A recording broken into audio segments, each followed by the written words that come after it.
good night. My name is Dee-Anne, and in this podcast explication, I will be referring to an excerpt taken from Dashiell Hammett's The House in Turk Street. In the beginning of this story, we learned that our detective is on Turk Street looking for a fugitive. As he's going from door to door in search of his guy, Hook, a conman, recognizes the detective and under his guilty conscience believes that the detective is out to get him and his two friends, Elvira and Ty.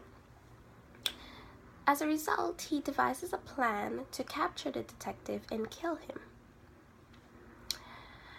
He captures him, ties him up, but doesn't kill him under the instructions of his boss, Ty.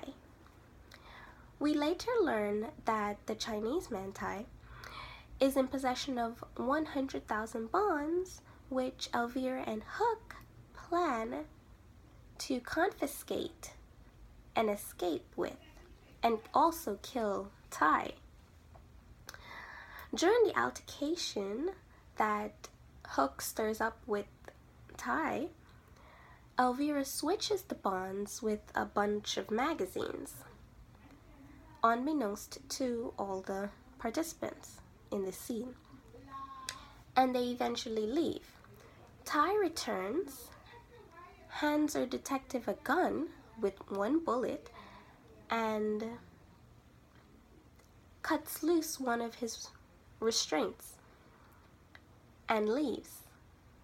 Hook comes in with the intention to kill our detective. Our detective, knowing this, shoots and kills Hook, frees himself, retrieves the bonds, goes upstairs, hides the bonds, and awaits his capture by his two capturers. And then I will continue reading from there. This reading is from page 111. Then I turned on all the lights in the room, lighted a cigarette. We all like to pose a little now and then, and sat down on the bed to await my capture. I might have stalked my enemies through the dark house and possibly have nabbed them, but most likely I would simply have succeeded in getting myself shot, and I don't like to be shot. The girl found me. She came creeping up the hall, an automatic in each hand, hesitated for an instant outside the door, and then came in on the jump. And when she saw me sitting peacefully on the side of the bed, her eyes snapped scornfully at me, as if I had done something mean. I suppose she thought I should have given her an opportunity to shoot. "I got him, Ty," she called, and the Chinese joined us. "What did Hook do with the bonds?" he asked, point blank. I grinned at his round yellow face and led my ace. Why don't you ask the girl?" His face showed nothing, but I imagined that his fat body stiffened a little within its fashionable British clothing. That encouraged me, and I went on with my little lie that was meant to stir things up. "Haven't you rapped to it?" I asked. "That they were fixing up to ditch you? You dirty liar," she screamed. The girl screamed and took a step toward me. Ty halted her with an imperative gesture. He stared through her with his opaque black eyes, and as he stared, the blood slid out of his face. She had this fat yellow man on her string, right enough, but he wasn't exactly a harmless toy. "So that's how it is," he said slowly, to no one in particular. Then to me, "Where did they put the bonds?"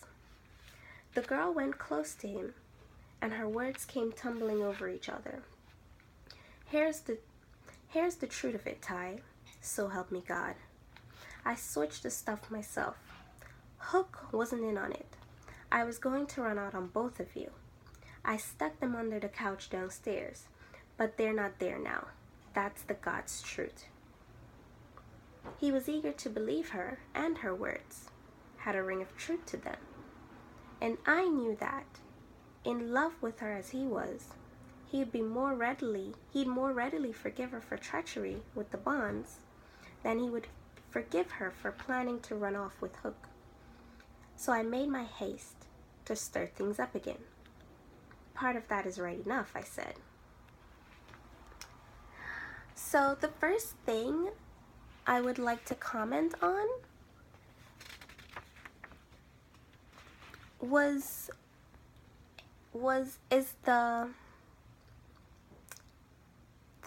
the acknowledgement of violence, a characteristic of hard-boiled detective fiction. The beginning, he says, but mostly I would simply have succeeding in getting myself shot, and I don't like to be shot. The way he said it, he is not fearful of what is about to come. He knows something is about to go down, but as he used to peacefully await my capture. He knows violence is coming and he acknowledges it. He doesn't run and cower or, as he says, give the girl a reason to kill him or shoot at him. He is open to it.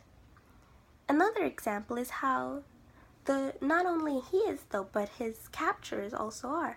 She came creeping up the hall, an automatic in each hand. This woman knows how to shoot and handle guns. She is down for business. She is not scared either.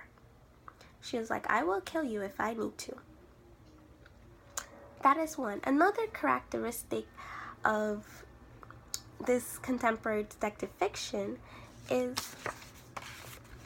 the setting. It isn't our English prim and proper kind of setting. It's different. It's more rugged. It's more, according to Horsley, masculine. It has a masculine ethos to it. It's rough. It's gloomy. It's unpredictable. I say this because look at the adjectives he used. She came creeping up the hall. She didn't walk normally. She creeped. Like, it's an eerie, like, she's slowly preparing to do something.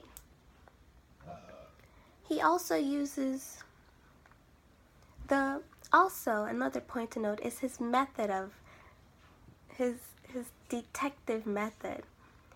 He isn't like Sherlock Holmes. He doesn't observe and notice things. He doesn't do that.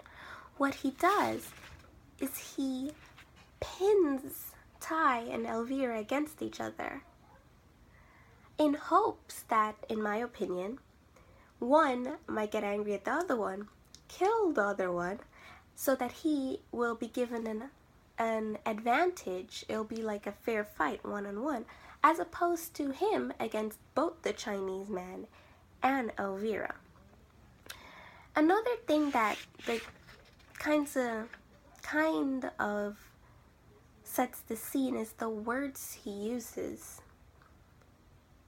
and the language. It's not your regular Elizabethan language, your English Victorian language, that's the word. He says, haven't you rapped to it? I asked. That they were fixing up to ditch you? Nobody in Victorian era would say that in that manner. That is new. That helps to give this story a sort of realistic feeling, like this is how it goes down. This is how we talk. And the last thing I would like to make a comment on is the protagonist's view of the Chinese man.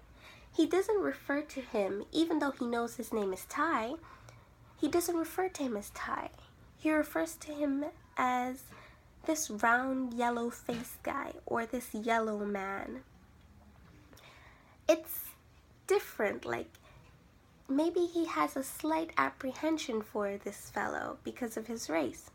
Hook, he refers to as Hook. And the beauty, he refers to either as beautiful or by her name, Elvira. But he doesn't do the same for the Chinese man. It makes you wonder why. Does he not like Chinese people? Who knows? I think so. And that concludes my podcast. Thank you. Bye.